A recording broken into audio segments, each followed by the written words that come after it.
सबसे बड़ा अजाब हमें हमारी बेईमानी का है। हम जो हैं वो अपने तौर पर गिरे हुए हैं और एक दूसरे को हम धोखा दही से कमाने की कोशिश कर रहे हैं। छोटी छोटी बातों पर हम अपने ईमान का सौदा कर लेते हैं। यही वजह है कि इस वक्त मुल्क में अमन व अमान खत्म होता जा रहा है, मुल्क में सुकून खत्म होता जा रहा है, मुल्क में अफरा तफरी है और हर जान गैर महफूज है।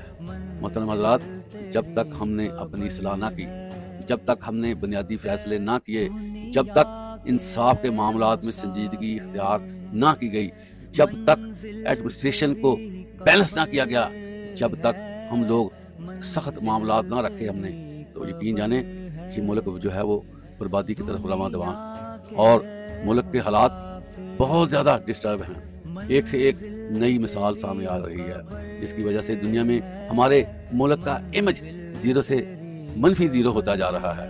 हमें बड़े गौर करने की ज़रूरत है और इस्लाह की ज़रूरत है। मोहतरम हज़रात, कोशिश करें कि हर चीज़ से सबक लिया जाए और ये सबसे बड़ा सबक है जो रहमदिली है। रहमदिली के बगैर गुजारा नहीं है। मुआशरे में रहते हुए अगर हम रहमदिली से काम नहीं लेते तो मुआशरे में ज़िंदा रहने का मकसद फौत हो जाता है।